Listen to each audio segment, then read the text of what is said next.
มื้อนี้ไอ้หนุ่มมันย่อมเฒ่ายกมือ10 นิ้วหา FC ผู้ที่ว่าเบิ่งบ่หรือว่าติดตามไอ้หนุ่มมันย่อมเฒ่าแต่ว่าซื้อแท้ก็จันทรอนปันทงศักดิ์มื้อนี้มีภาพอันที่ว่าสิเฮ็ดให้สุขภาพเข้มแข็งแล้วก็อายุมันยืน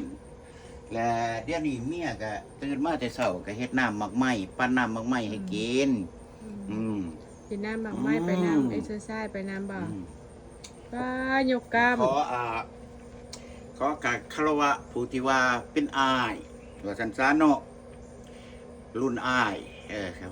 70ถ้าว่ารุ่นน้องก็เอา68ซะแล้วเดี๋ยวนี้มีภาพสิมาให้อายหรือว่าให้พ่อให้น้องได้เบิ่งว่าไอ้หนุ่มบ่ยอมเฒ่านี่เฮ็ดหยังแต่ละมื้อบ่มีเวียกมีหยังกะนี่แหละมายกน้ำหนักนี่กะบ่หนักปานใดคันมาไล่แล้วก็ตกอยู่110 พาว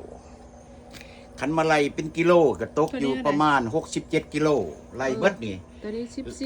110 พาวไล่เบิดทั้งหมดนี่ก็ตกอยู่ประมาณ47 กิโลแล้วเดี๋ยวนี้ก็ถ่ายภาพนี่ให้อ้ายบ่หรือว่ารุ่นอ้าย70แล้วก็รุ่นน้องนี่เอา68ซะเนาะแล้วก็หมู่เพื่อนพูงที่ว่าเคยหลินเคยกินน้ำกันบ่ได้รับข่าวมาดนนานคันเห็นภาพนี่คันว่ามีแนวคิดแนวใดบ่ที่ว่าเว้าไปนี่บ่ถูกบ่ก็ขอให้ตำหนิได้ถ้าว่าผู้ใดเบิ่งบ่ว่าอยู่อเมริกาบ่หรือว่าอยู่ลาวบ่ผู้ที่ว่าติดตามภาพนี้คันว่ามีคอมเมนต์แนวใดก็แชร์ลงยินดีต้อนรับแล้วก็ปฏิบัติตามจริงได้ที่ว่าเราเว้าไปบ่หรือว่ามันบ่ถูกบ่หรือว่ามันผิดก็แชร์ได้ติดตามได้แล้วก็คอมเมนต์มาได้เด้อและเดี๋ยวนี้นี่สิยกน้ำหนัก110 พาวคันมาไล่กิโลก็ตกอยู่ประมาณ47 กิโลคันว่าซั่นก็สิเฮ็ดเท่าที่เฮ็ดได้ว่าซั่นซะคันว่ามันบ่หนักเกินตอนสำคัญต้องใส่แบลเพราะว่าเฮาสิได้ประแทกแบกเฮาเพราะว่านี่น้ำหนักนี่มันเกินกว่าอายุว่าซั่นซะคือเว้าแล้วเนาะ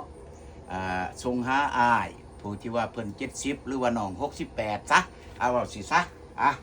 ลองมึงเด้อคันว่าได้เท่าใดก็เป็นได้เนาะเยี่ยมเด้อก่อนอื่นต้องระวังทางหลังเฮาเนาะอีแม่เอ้ยเด้อนับกันเด้อ1 2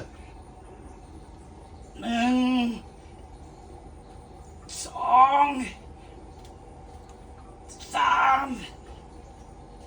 4 5 6 7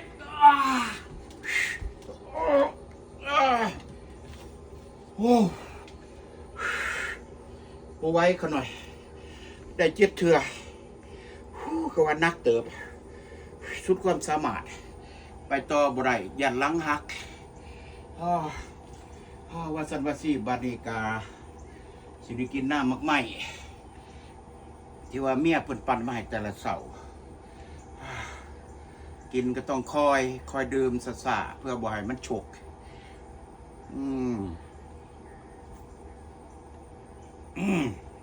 โอ้ขอบใจหลายเมียเลยโอ้ยมีแห้งดิอย่าว่าสันว่าสีเด้อ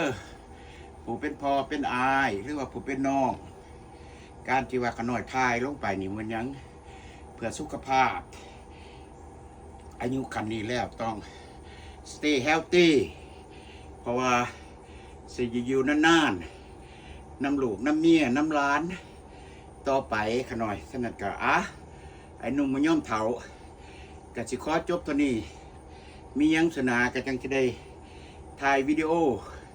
เบิ่งกันต่อไปเดี๋ยวว่าสั่นว่าซี่เด้อพ่อแม่อ้ายหรือว่าเพื่อนพูงผู้ใดที่ว่าติดตามนี่กะ